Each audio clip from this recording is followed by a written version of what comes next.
Welcome back, everybody. This is John Dupuy and my dear friend and colleague Douglas Prater, and this is Meditate on This. And this is, I believe this is chapter 8. Chapter 8, episode number 8. We are getting there. So, well, before I discuss what I think is probably the most important idea and concept in the world today, let me say my practice this morning, what I've done thus far, and I kind of wanted to start doing this because how Doug and I met, he wrote me a brilliant email. I don't know how many pages it was, about 5 pages, in my capacity as a CEO of iAwake Technologies. And it was just like, oh my God, this guy is really sharp, you know? And then I said, look, man, I'd have to write a book, which I probably should have done on the spot to answer your question. There's still time, John. Right, no, right. Let's talk. And so we did. And I don't know, it became very clear, I got to hire this guy, you know? And boy, was that a good decision. So, and anyway, so we kind of met over the idea of practice, of integral practice. And so what I've done so far this morning is I did 25 minutes of your gamma stealing flow. This is a series of just wonderful tracks that Doug has created as part of the iAwake transformational library. And it's really things to get your mojo going, right? To get focused, to relax, calm. I mean, if you are in a job that requires a brain, unlike our president, I'm sorry, folks, I just offended. It's the job requires a brain. It's just right. We're up to it. Right. I was thinking today, don't believe it until he says it's fake news. Yeah. Bam, that's a slam dunk. It's true. Anyway, I didn't want to get off on that, but yeah, so it's and one of the latest, and he keeps adding, and the latest one you created is gamma, and gamma is a very high frequency that is associated with advanced thinking, with compassion, with mystical or spiritual experiences. And anyway, so I did that for 25 minutes, and then I did an hour of digital euphoria, which we believe is epsilon, and it's 110 minutes, but I had to stop because I had to get ready for this. So anyway, I got an hour and a half in. You know, my goal is to bump it up to 2 hours a day because, you know, more is more. And I don't think if you're just a beginner, you should probably be doing that long. You know, it's like, But I still have to do my physical exercise today, and I'm certainly looking forward to that. And anyway, so how about you, Doug? How was your practice? Yeah, my practice this morning is good. I'm pretty solidly in a routine of I wake up, I read for a few minutes, I do a quick journal entry starting with gratitude and then the things that I want to accomplish for the day. I went into meditation today, and I started with 20 minutes of a new track that we're testing, which is also a gamma track. It's a new problem or a new program that I'm working on. Don't want to get into the details of all that yet, but I think everybody's going to be really excited. So 20 minutes of that. And then today was my strength training day. So got a good weight and sort of calisthenics workout in, some pull-ups, some bench press, and then came to get ready for today's show. Plan to do some more meditation later. I usually, after we finish recording the show, like to reflect a little bit on some of the things that were said, and I do sort of a more active meditation to integrate some of these ideas and think on the things that we discussed. So I'll probably do that again later. Good. Yeah, my physical exercise consists of, I'm about on an average of 40 minutes of treadmill. You know, the first 5 minutes I just kind of warming up, and then I start walking fast. When I hit 5, I kick into where I start loping or jogging, you know, and in the military we call it airborne shuffle. If you see military guys in formation, very hypnotic, you can go miles and miles. And so I do that now. And then today is my chest and arms day and strength training. And I've been adding more stretching to the routine because it's something I've avoided, and it's good for you. And then been reading about David Goggins doing 2 hours of stretching a day. Well, I'm not. My body's not has been stressed to the max like his, but it's a great thing to do. I mean, the yogis knew what they were talking about. Yeah, forgot to mention that. I've been adding stretching back in as well. So I cool down with a little stretch routine. I have just a quick series of things that I go through, takes about 10 minutes, and seems to make a lot of difference in my overall sense of well-being throughout the day if I limber up a little bit first. Yeah, yeah. Awesome. So yeah, so the idea is that we actually do what we're going to be talking about. And it's changed my life and saved my life and redeemed my life. And and I had a massive heart attack a little over a year ago, and it's the practices were already in place, and I had one artery that was completely blocked with the fact that my heart was just kept trying to stay alive. It did until they opened it up. But the practices that were already in place, I really think helped me get through the last year, the struggle, the initial weakness and the pain and the depression that can come along, because your mortal self becomes very aware of, oh, by the way, you really are a mortal self, and you don't know from moment to moment, what's going to happen. So thank God I already had all those things ready. And I was meditating in the ICU, right after they got me out of the emergency room into the intensive care unit, and I started, where's my home? And a matter of fact, I started doing that. Then I had 5 hours of tremendous clarity, a really powerful spiritual experience. And then after that, I felt like crap, exhausted, and all of that. But anyway, so this is real stuff. And I had also suffered from, very life-threatening depression that I've talked about a lot. Suicidal for a long time. I know you've been into those dark corridors yourself, Doug. Yeah. And this saved my life. This meditation, and that's why, and it led to I Awake happening, and becoming a writer and a teacher, and hanging out with just some amazing people. Been such a great gift as I cultivated myself, and I don't consider myself really exceptional. It's just, I don't know, just work hard. It's like, you may be able to beat me, but you won't outwork me. That's I love that. That's another David Goggins thing. So if you guys want to get inspired about effort, check out Goggins. He's all over the internet, and I enjoy him. He curses like a sailor.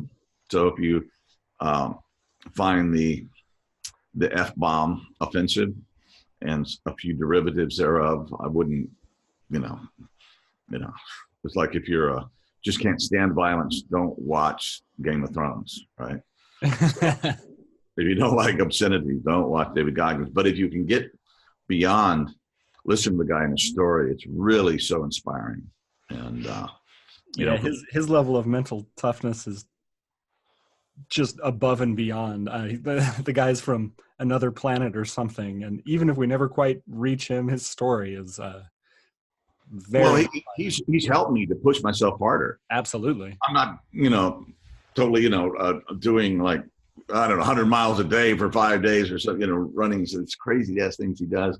But I have like, in fact, there's a T-shirt. What would Goggins do? So when you start, kind of wimping out, what would Goggins do? Okay, push harder, get through it. And I love the idea of just embracing the grind. I get up and go and doing cardio. I really don't like cardio that much, or I didn't. And so I would get my my iPhone and find a good video, that inspiring talk on YouTube or something, and watch that while I would do the grind. And that really helped. And it was also a practice to learn. Life is ongoing learning, the mental process. But now I'm really starting to enjoy it. It feels really good especially after you're done. I mean, there's just nothing, it's just great. So anyway, all that to say, of course, we're beating around the bush, but we are beating around the bush. In other words, we're talking about stuff that pertains to what we're talking about, are going to be talking about, and I'll just jump into it, is the idea of integral transformational practice. Okay. And why I say that's the most important idea in the world uh, I feel it's just central to what we're doing, because the more that and this has been this has been my opinion for a long time, and I know I've talked about it at our meetings, IWAKE business meetings and stuff like that, is transforming people to the highest level that we are capable of, and we don't know how, where the ceiling is, because evolution keeps evolving us. But when we start doing this, we start doing conscious evolution, and it's not just we're being evolved, we are consciously evolving ourselves at a really fast rate. Our brains and our capacities and our spiritual depth, our creativity, our problem solving abilities, etc., and our ability to face the world and face the suffering and the pain, and keep an open heart and be centered in something that is so massively stronger than our little self, that we can hold the whole universe pain, or multiverses, or whatever that is. And that comes with practice. So, and why is that so important? Because I was reading the Listening Society with Hansi Freimacht, and anyway, it's a nom de plume for a couple of guys in European writing. I really like it. I get through the first 40 pages, it takes off. But they're saying that the main thing, as this new culture that's evolving, and he's saying that probably the Nordic countries, Norway and Sweden, probably have the closest thing to what the new emerging, the cutting edge of the sword, or the evolutionary spear, is happening there. And what will happen as society, and we move from industrial to the post-industrial, to the informational age, to the transformational age, that the focus of the state, or the government of and by people, will be the psychological development of the individual. Because once you've got the basics squared away, people have housing, they have healthcare, they have education, free education. I think education should be free for everyone, as high as you can get. In other words, I don't want to pay for stiffs or dummies or people who don't want to study to go and hang out and party in school. No, go do something else. But if you've got it, and you've got the discipline and the brain and the stick-to-itiveness to become whatever you can, that should be supported by society, and that is investing in our future. And when my father's generation got back from World War II, of course, they had this very generous GI Bill, and so many people took advantage of that, and they created, the United States of America has never been anything like what we accomplished in the latter part, economically and culturally, and in so many ways in the latter part of the 20th century, which is this huge thing. And I think that was really done because we invested in these men, mainly men, some women too, coming, except if you were a black soldier, by the way, you didn't get the GI Bill. Can you imagine? God help us. It's just what a painful truth that is. So anyway, all that to say, once you get all those things, Maslow, the bottom of his ladder, the basic survival, then something else has to happen, and it can't just be, the continued accumulation of more things, right? Because that becomes empty and void. You have to deepen, or to grow to the high stages of yourself. And then life becomes about finding your gifts, about feeling infinitely blessed and wanting to give it away and give it back, and helping each other. And so he calls the book The Listening Society, where we're really deeply listening, instead of what we have today in the United States, the shouting society. You get your bullet points, and you become a talking head and scream at the other guy and hope you can scream louder so you can get your point across. And he who screams the loudest wins the argument. God, give me a break, please. But there's a lot of really cool things that are happening, and they're calling it the intellectual dark web in some circles, and people like Jordan Peterson and others, whom I don't totally agree with on everything, but I certainly agree with a lot of things he's doing. But one of the capacities that he has, maybe not when he's being yelled at and screamed at and attacked, so he'll fight back, which is fine. But generally in conversations, he has a humility that this is what I see so far, but you have something that I need to hear, even if I disagree with you. And we're actually start using conversation as a process of learning and deepening and evolving and realizing that nobody knows everything. We all can listen to each other. So, and how we developed this culture worldwide, we have to start somewhere, but it seems like it's happening faster in Sweden and Norway, and maybe the other Scandinavian countries too. I'm not too sure, but is how do we actually do that on a practical basis? How do we evolve and become the people that we need to do? Well, I think the obvious answer, obvious to me at this point, is integral practice. And this was an idea. Well, there were some really ancient yogas, types of yoga that were pretty integral for 1,000, 1,500 years ago, whenever it was. But they didn't know about the human brain. I mean, there's so much in the human body, so much that we know today. So it's really evolved. And then the book, what they were doing, Esalen, they started really experimenting with an integral practice, because Esalen was Murphy and what's his name wrote the book Mastery. Yeah, it's escaping me right now. Let's find him, because he definitely needs to plug his book. He's passed, but he was a great teacher. And so they were at Esalen, and I don't know if you've ever been to Esalen, and I've been there briefly a couple of times. And it's one of the most beautiful places on the earth. It's in the Big Sur. The mountains come to the sea, and the ocean. Incredible place. And they've been doing like workshops and fantastic teachers there for a long, long time. But what they were finding is that they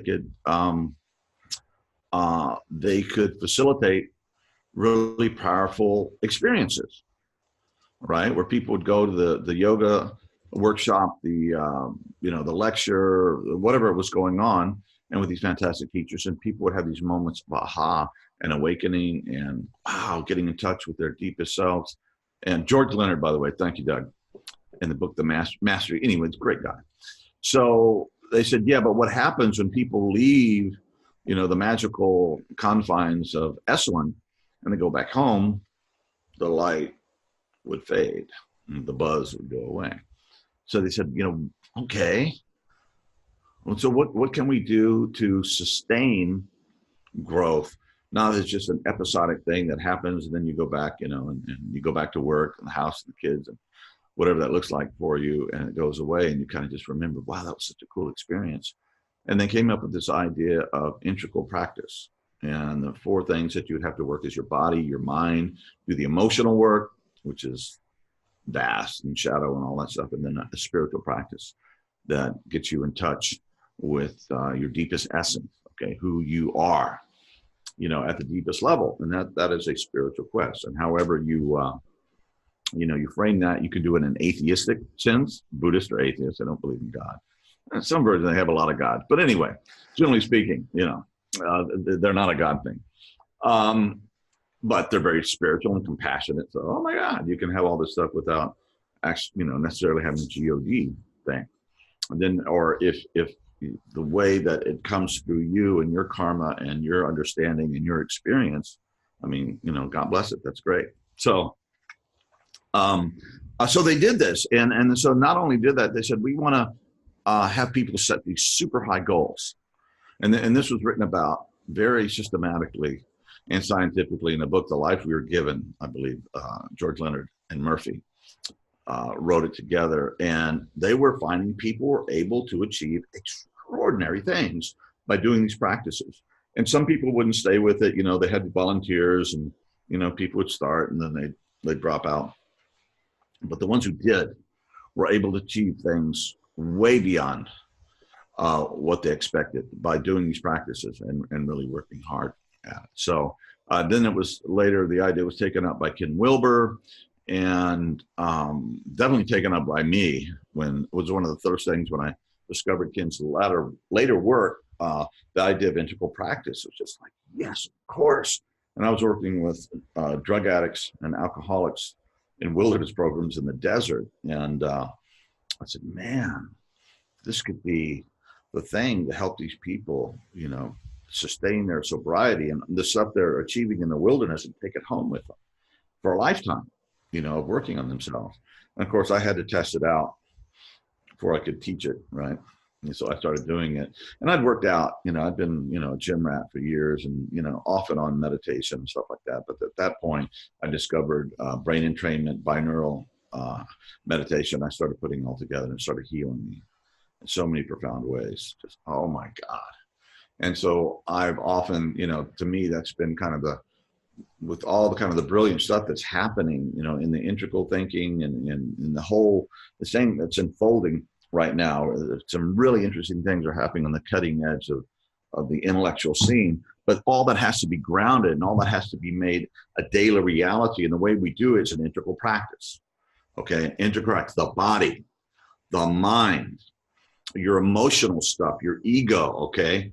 Because if you don't get this ego thing in and deal with it, if your other gift starts coming through, they're going to get distorted because you haven't dealt with your stuff, and then you'll start acting out in strange ways. And, they say the brighter the light, the deeper the shadow. And so it's really important if you're going to be an anything, but if you're going to be a teacher or a parent, oh my God, it applies to everything. You have to deal with your shadow stuff so you don't project it on others. Okay. Because stuff that we don't deal with, one of the ways we tend to deal with it, we can get really self-destructive, right?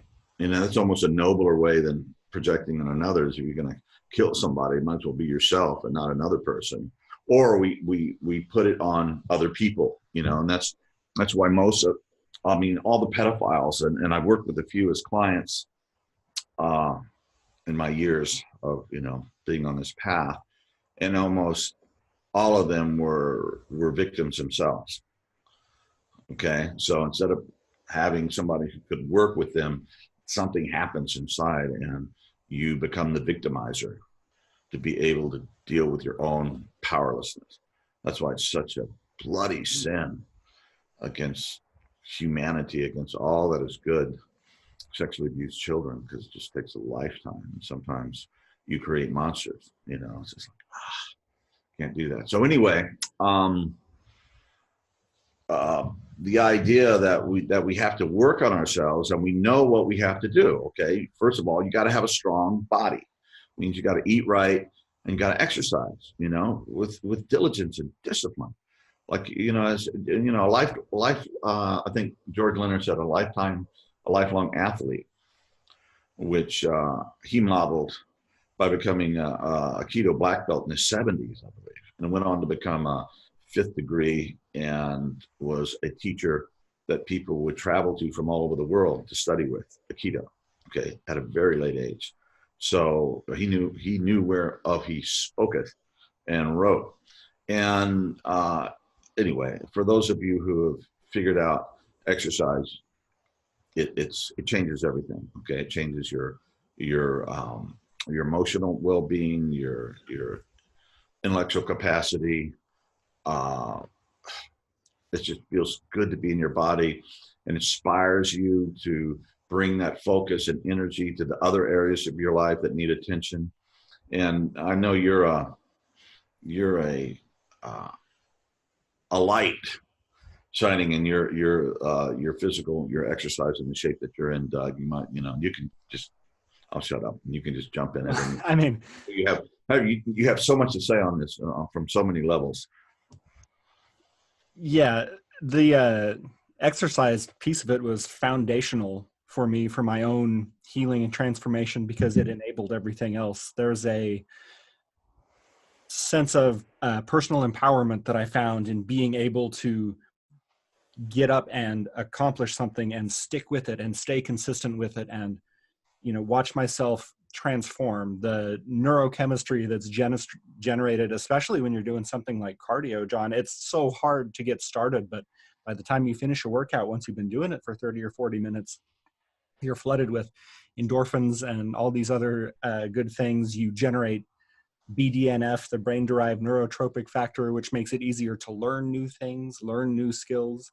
When you're feeling good and empowered, you're more willing to go tackle the other issues in your life and do it from a place of happiness and warmth and optimism that is just not possible when you're feeling down and tired and defeated. So getting Right. that aspect in place allowed me to do so many other things and really dig in and find some of these other gifts.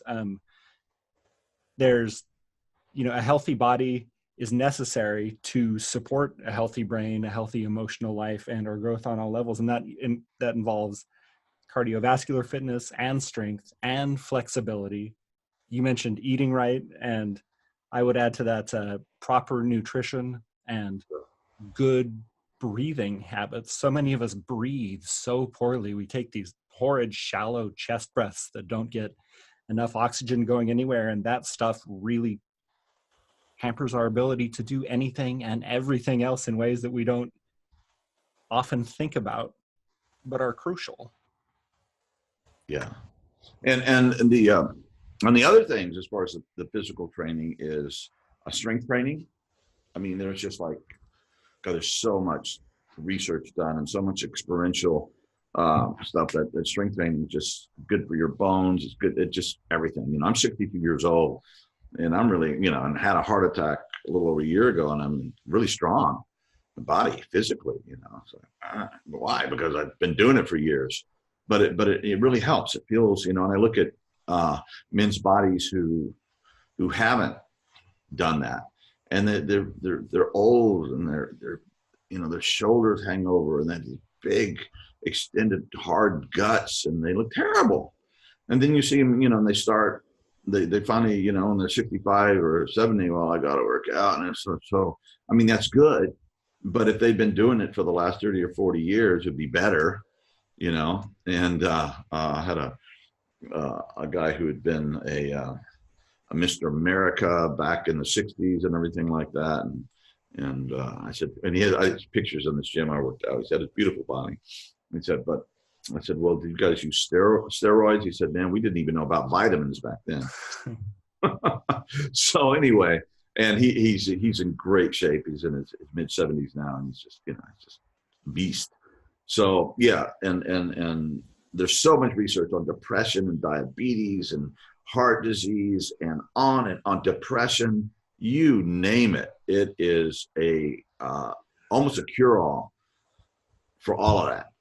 One of the most powerful ways to change your state in the moment and over the long term as you do it. And it's the case too that sure, it would have been better if people had been doing it their whole entire lives and doing that kind of thing. But most of us don't. Most of us aren't taught these things at an early age or have a hard time for whatever reason starting or finding the time. And so no matter how old you are, no matter what kind of shape you're in, it's never too late. We have this moment, we have this day, and every step forward is a step in the right direction that's going to help.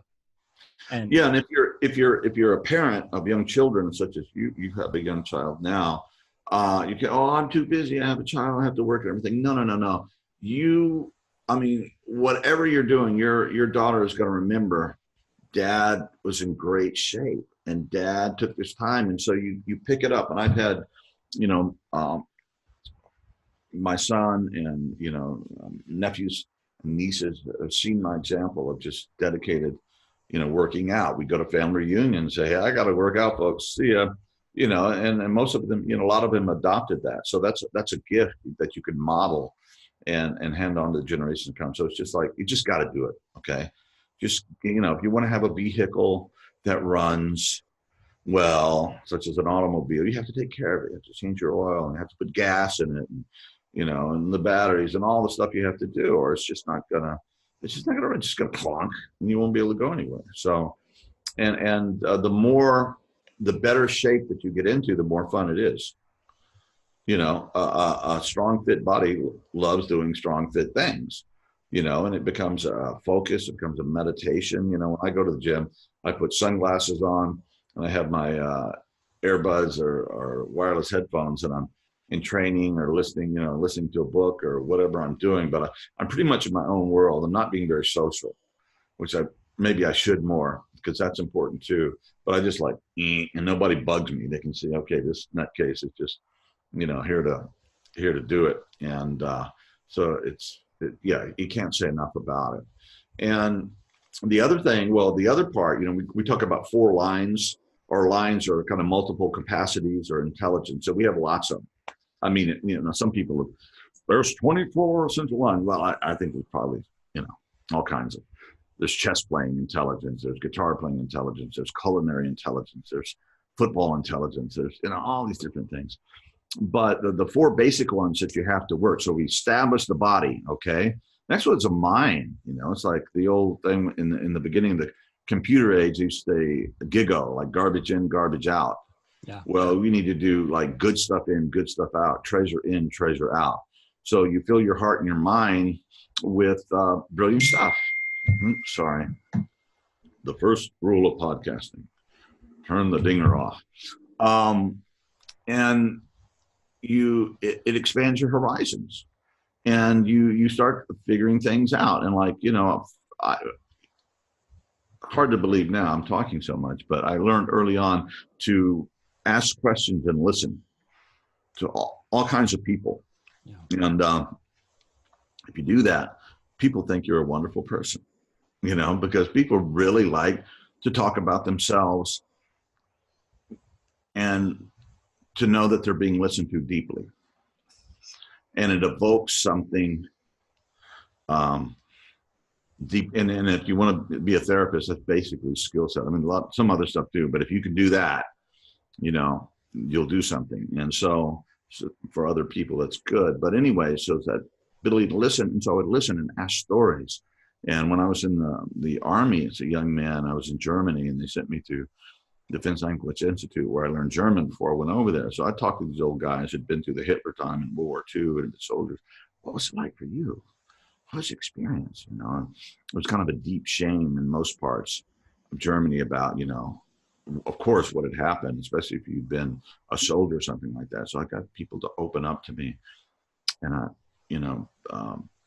was able to hear it from their perspective, what it was like, and it's like Jordan Peterson's always said, well, we always think that we would have, if I would have been alive in Germany, I would have, resisted it and, fought the power, and, hopefully we would have, but you don't know. You don't know when it's just the dominating power of your country and the culture and the state forcing you into this thing, right? Of being a Nazi or being a German soldier and invading other countries and doing all the stuff that we're doing. So anyway, I listened a lot. And my mantra was that someday I may have something important to do with my life. So if I ever get the call, ding, hi God, it's John. You ready? Yeah, I'm ready. Let's do it. I'll be ready to meet the call. And that call evolved over time. But it's, live as if, your brain, which is like the most highly evolved thing that we've found thus far in the universe. Maybe some ETs out there that, have bigger, better brains and stuff. Maybe. Well, kind of probably, but who knows? A lot of people say, well, I know. I was abducted. Okay. And we listen to them. Yeah. Right. So, so treat the brain and the capacity to learn and with great respect. And in the beginning, just like any practice, like reading the hard, good books, I learned to read really young because I was fascinated by books. So I learned phonetics, so I could go through a book and say the words correctly. And that's not exactly what I was saying, but early on, I started understanding more of what I was reading, and then became this lifelong love of books. But again, in the beginning, it'll be difficult and hard. Okay. And getting back to David Goggins, and his story, he had learning disorder, abusive father, overweight, emotionally just devastated. And he became a Navy SEAL, his whole story, 3 times, blood training in 1 year, finally made it. And then he realized, he said, I'm not smart. It's not easy for me to learn. So what am I going to do? I'm going to whine, or am I going to aspire? So for example, when he was, I love this story. He was getting ready for the diving course, the advanced diving course of being a Navy SEAL. They're frogmen, right? Underwater stuff. And so he took the manual, and big old fat manual, and he wrote out each page 10 times longhand. This is the way. So instead of making excuses for himself or whining or cursing his fate or God or, the universe, he just developed, this is something I have to do. Dun, dun, dun, dun, dun. Needless to say, he passed the written word really well. So it's that kind of making no excuses and treating this incredible thing as something to be honored and cultivated and trained and polished and built upon. And it gets easier with time. And the better you are, the better it gets, There's a really good free course online on the platform Coursera called Learning How to Learn. Nice. And this is something that we don't have nearly enough of. John, you were talking earlier about the importance of education for a free society and how education should be free for everyone. And one of the real gifts of living in the communication age and having these tools that we have available to us now is that education is becoming more and more democratized. There are more and more ways that we can get that really good high level information if we look for it, instead of watching a million funny cat videos and whatever junk food we're finding on Instagram or whatever the case may be. The content is there if we have the determination and the wherewithal to seek it out and stick with it and learn. Coursera is a fantastic platform. This Learning How to Learn course builds sort of a foundational toolkit that will help no matter what else you want to learn in your life. And it's so important to continue broadening our horizons too, and reading and learning and understanding different things, because the flip side of this, the dangerous part of living in the communication age, is that we get stuck in these bubbles, these echo chambers where we're not listening to each other anymore. We're not hearing different controversial ideas. You were saying exactly that earlier, John, and you're right. It's so important to continue developing our mind line, which does not necessarily mean trying to raise our IQ, but to increase our exposure to information, because that helps us process different ideas through a wider set of filters. It allows us to examine our own lives and the contents of our own minds when we start doing the emotional shadow work in a different way. And to develop that capacity is to empower ourselves to make better choices that affect not only all the other important lines in our own integral practice, but to give our gifts in a way that will transform the world and really make a difference in the things that give meaning outside of ourselves and make our time more become a real Renaissance person in the current Renaissance that's going on right now, and I think Harvard, you can get, they were talking about this a couple of years ago. I don't know if it's happened yet, but you can go to a lot of these great universities and just watch all the lectures. Mm-hmm. Yeah, Yale and MIT and Harvard has one. And, I'm a big, I'll give a plug for Audible, right? Where, they have thousands of books on recorded books. I listen to a lot of them. They have the great courses too. There's a whole section of, some of the best academics and lecturers in the world talking about the things that they're best about, a whole course, and you just go and just absorb all this incredible stuff. And, it's not, but in maybe earlier, maybe at some levels of green developmental thinking, they see the modern world as the enemy that's destroying the world, and somehow that the human brain is the enemy, and we need to be just in our feelings and just be present, be here now, but don't think. Well, the mind is transformational, and even the ancient Vedic masters from the Hindu tradition, they had jnana yoga, which the root word of knowledge and the way of wisdom. So you'd have yogis who were, like as Ken Wilber, for example, is a good, manifestation of that. And Roger Walsh, our dear friend, is also that words and ideas become a path to ultimate knowledge. It's another way of comprehending the all.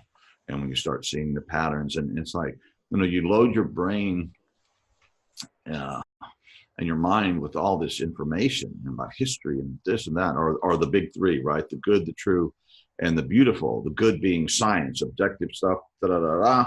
Very important. You know that stuff. You learn about that.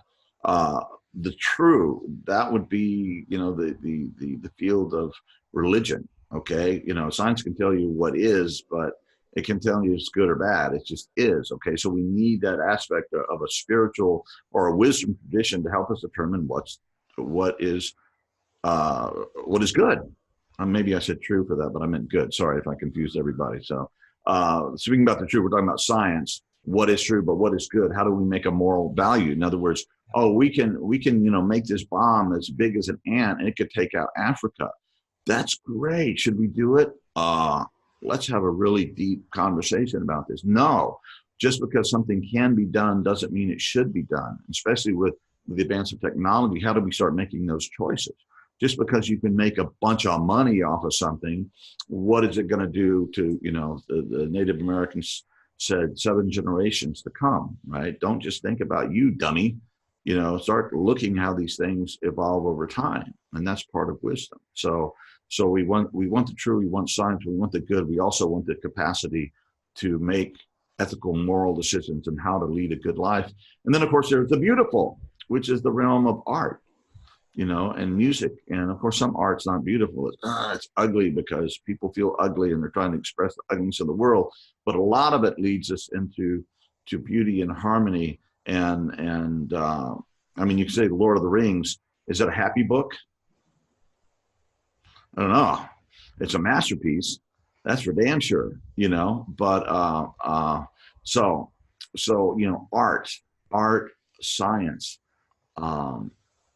wisdom, the religious, or whatever religion is evolving to nowadays. Of course, Ken Wilber just wrote a book, big old massive tome, The Religion of the Future, and what religion is going to have to look like and what it's going to have to do in order to be viable.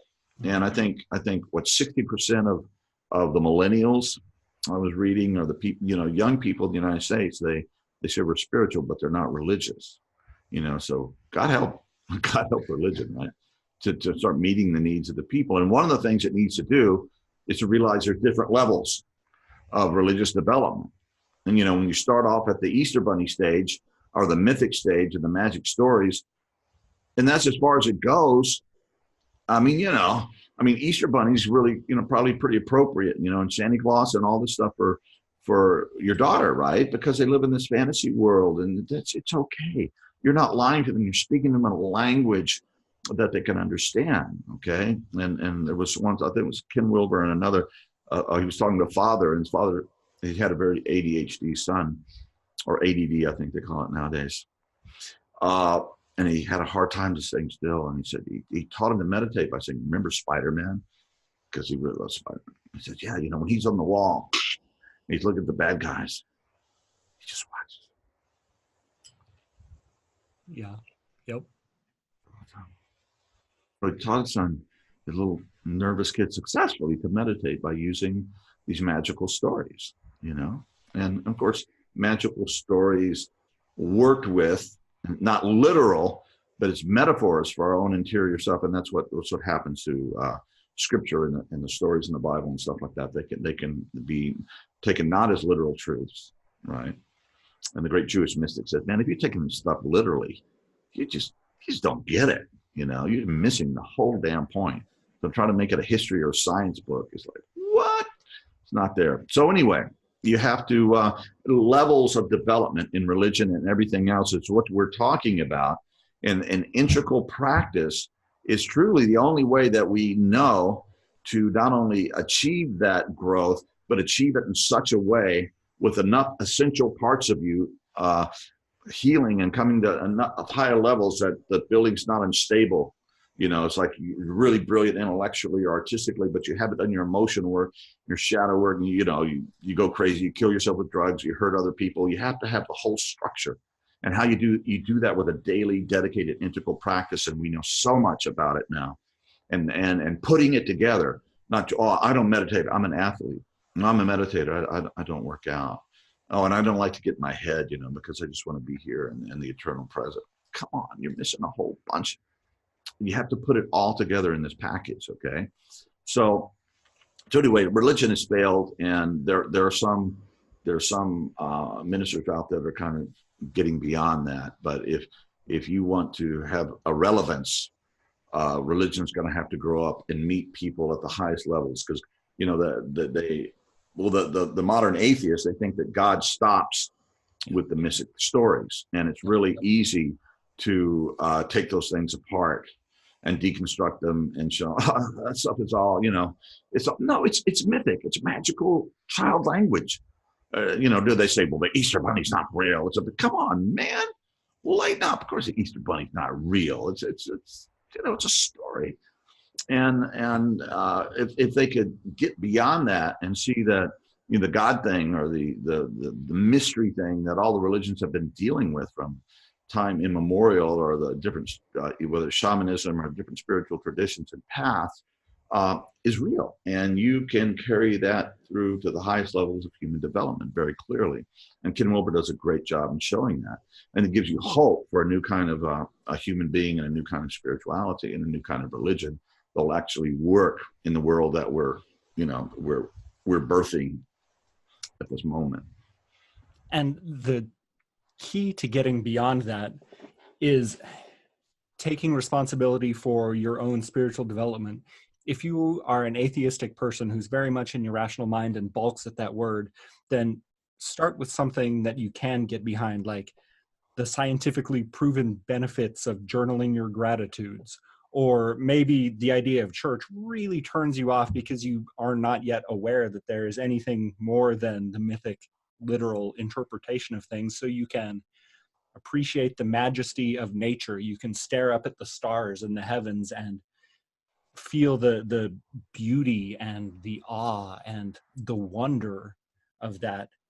And there is nothing in any of that that is, strictly speaking, outside of the domain of a rational scientific orientation, except that moments of profundity and transcendence begin to seep into your bones in those moments, and it has the potential to change your life in different ways and start to tip you into this place where you realize that maybe there's more to all this than I realized. It transforms your relations with yourself and the people around you and the universe and meaning, and there is power in those contemplations and those experiences. So wherever you are, it's something worth taking responsibility for and evolving with, because that sense of meaning is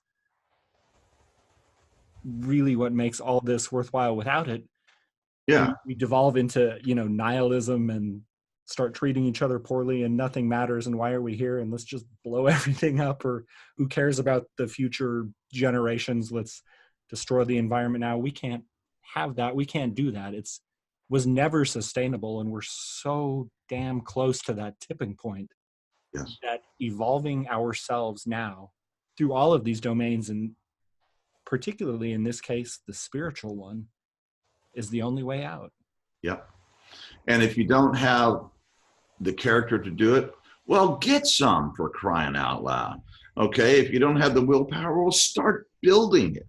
These things are things that have to be, they're very small, and they can grow.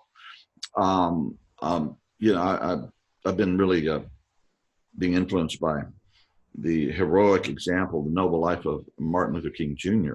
And I have this beautiful photograph of him in my meditation space. And in fact, the photograph was taken at the airport when he arrived in Atlanta the day before he was assassinated. And that night he gave a speech about his death, pretty much a last sermon.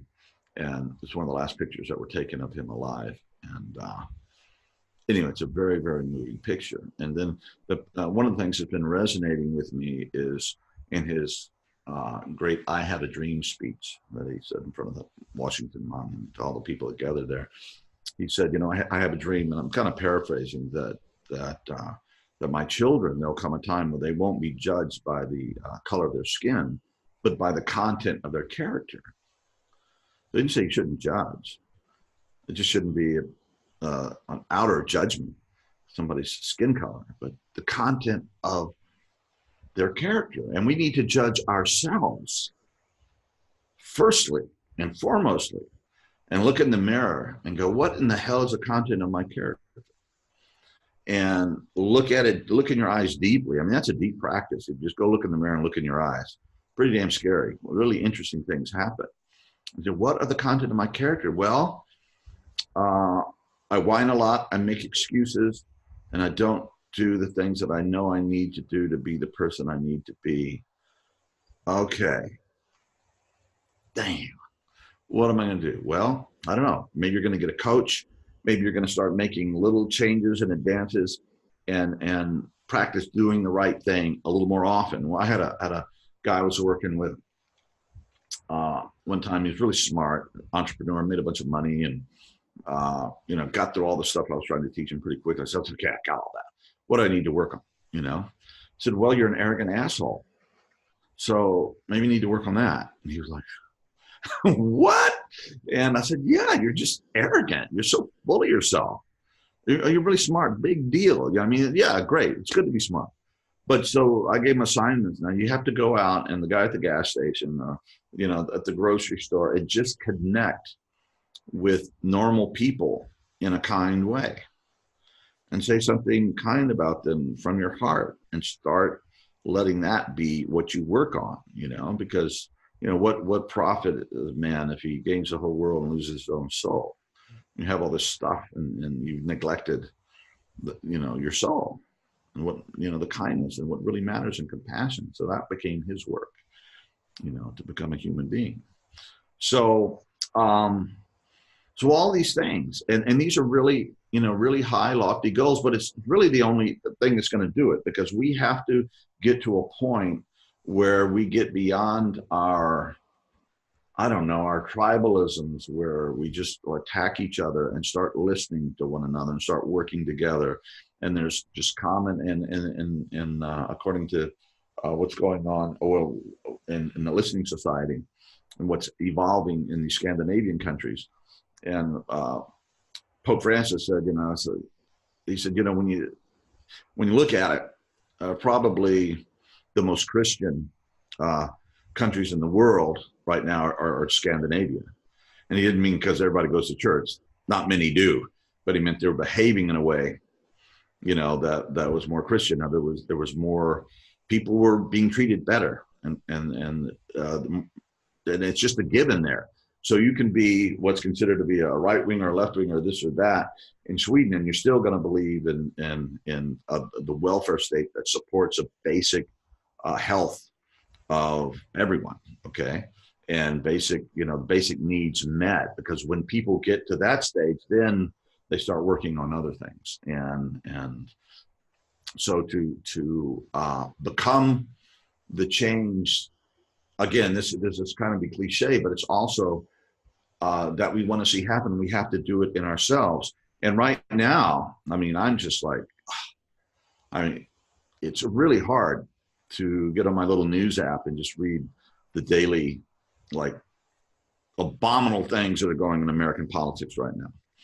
And it can, in almost every field, we've just gone backwards for a lot of reasons. But you can get discouraged and you can get depressed, or you can work on yourself. Okay. And I think it's important to hold the pain of the world. But as you begin to work on yourself, you begin to grow in compassion and wisdom and strength and character, and the skill sets that you need to develop. Oh, that's another thing about doing these integral practices, is you can start applying that same kind of discipline to whatever you feel called to do, what your vocation is. Oh, and if you do this work, the body, the mind, the emotional, the soul, the spiritual work, you will begin to get in touch with yourself, the deep levels where wisdom abides, where you kind of know that wisdom voice that can show you what you're supposed to be doing with your life. And when you kind of figure that out, then you can, because you do get up and you do the meditation and you do drag your ass to the gym or however you do your, your exercises, and you develop that. It's just a habit. It's no longer force. It's no longer whining. It's just like, it's what I do. Bam, it's habitual. Then you realize that you can take that same kind of discipline and apply it to whatever field you need to do, whether it's writing that book or becoming a great musician or becoming a great healer or a therapist or scientist. It's just hard work, just discipline. And the more we do it, the more it becomes part of our character, and grit and stick-to-itiveness and courage, and able to work through our stuff. And I think your whiny self is always going to be there, but it's no longer calling the shots. And your cynical self, well, if you're not willing to do the work, transformational work, then the cynical self will take hold. You say, why not just get fucked up? Why not just get messed up? Why not become an addict? Why not just, numb myself out of existence? There's a real temptation too for people who are doing pretty well, who may say, well, I feel pretty good right now. I don't think I need to go do this emotional work, this shadow work. I'm feeling pretty healthy right now. I don't really need to focus too much on my diet and my exercise because I'm okay. So why bother to expend all that effort and do all the things and force myself to do it? And there are a lot of good reasons to continue to evolve even further. But most importantly, things happen in life that we can never plan or predict. And no matter how you're feeling right now, something is going to show up that kicks you in the ass and knocks you down, and you will fall to the level of your training.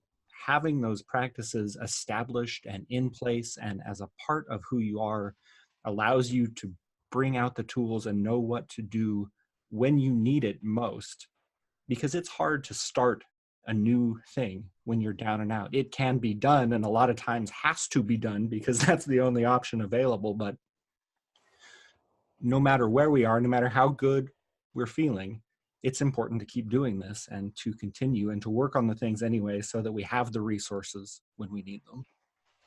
Yes, you train in the daytime because the night's coming for damn sure, and you want to be prepared for that. And one of the things that Jordan Peterson has just resonated so much, especially with young men, or maybe men in general, he says, stop talking about your goddamn rights or blah, blah, blah, and start looking at what are your responsibilities, okay? What are you responsible for, okay? So if it's to be a father or to be a this or to be that, whatever this thing is, if you're going, one of the essential ways to take responsibility for your life and at the same time for your world is to do this integral work.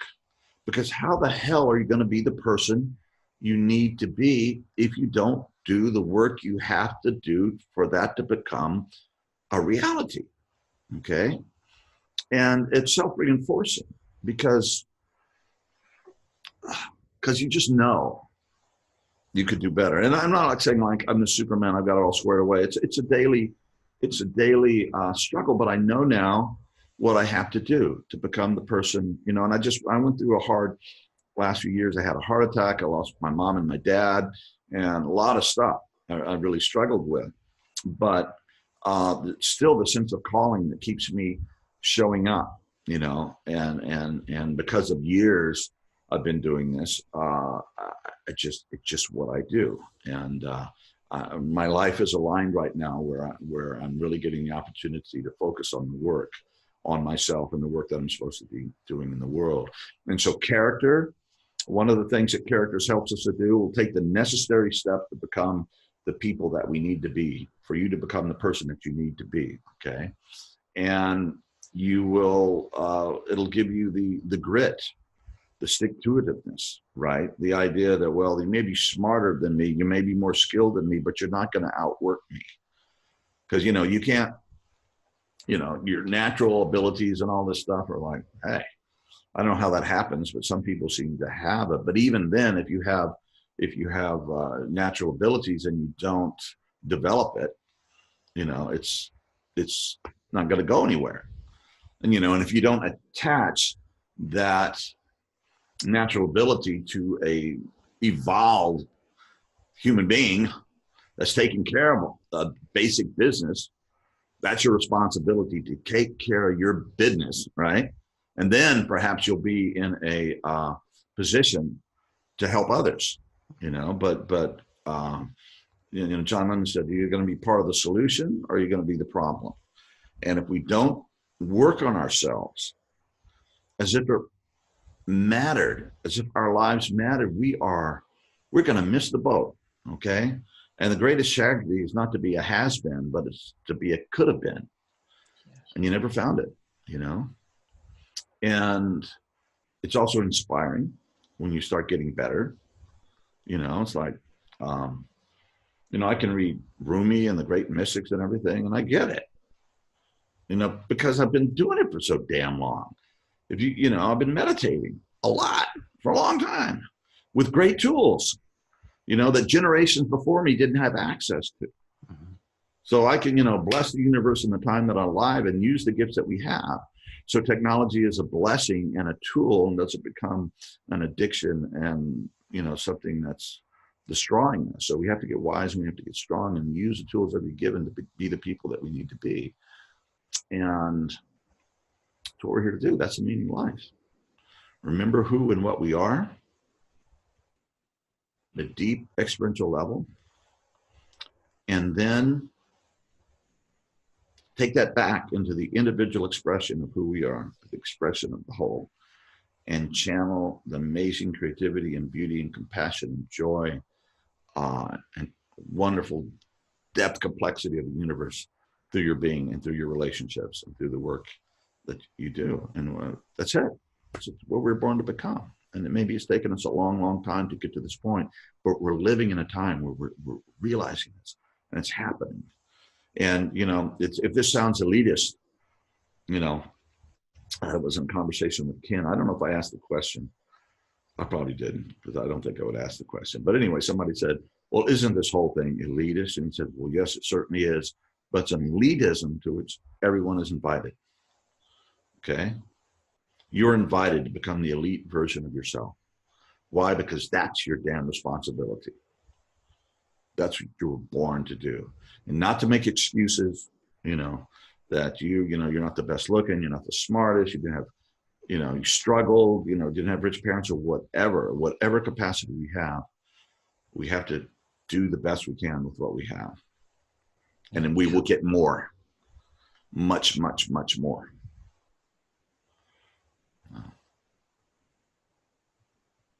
Well, anyway, that's so hopefully we've made a case that why integral transformative practice might just be the most important idea in the world, because the only thing that's going to get us out of these dire straits that we're in are human beings that can lead the way through their personal example, through the wisdom, through our creativity.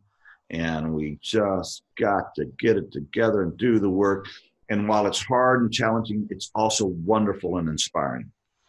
And when we start sensing that we're getting better, there's nothing more inspiring in the world. I don't have to just evolve. I can evolve. And this is how I do it, Showing up is the price of admission. And after a while, the practices start to become their own reward. It's autotelic. There's nothing more fun than being in that moment, being in that zone, nothing that leads to happiness and fulfillment, like knowing you're doing the work and living your gifts with everything that you're capable of doing in that moment. And just to finish with this, and if this sounds all daunting, well, good, it is daunting. So what? Everything we're doing is daunting, but start, you can start small. When I was working with addicts who were in the later progression of their disease, they were a wreck, physically, emotionally, spiritually, intellectually, disasters. Okay, well, she started just a little bit. Okay, today we're going to sit, put on these headphones, we're going to sit for 20 minutes. Then we're going to take a walk. And we're going to drink a lot of water. And we're going to do a sweat lodge. And we're going to start getting yourself back. And it's going to be a bummer for a bit. There's no way to get around that, And hard now, easy later, we used to say, and they got it, addicts get it in reverse. Easy now, hard later, you know. So if you do the hard work now and the struggle now, it gets easier and it gets better, you know, whatever it is. So start small, get support, do whatever you have. What you don't have are excuses. You need to find out how to manifest it, how to get it done in your life. And it's what we're here to do. So anyway, the blessings, everybody. Hope this is helpful and inspiring. Let us know if you have questions.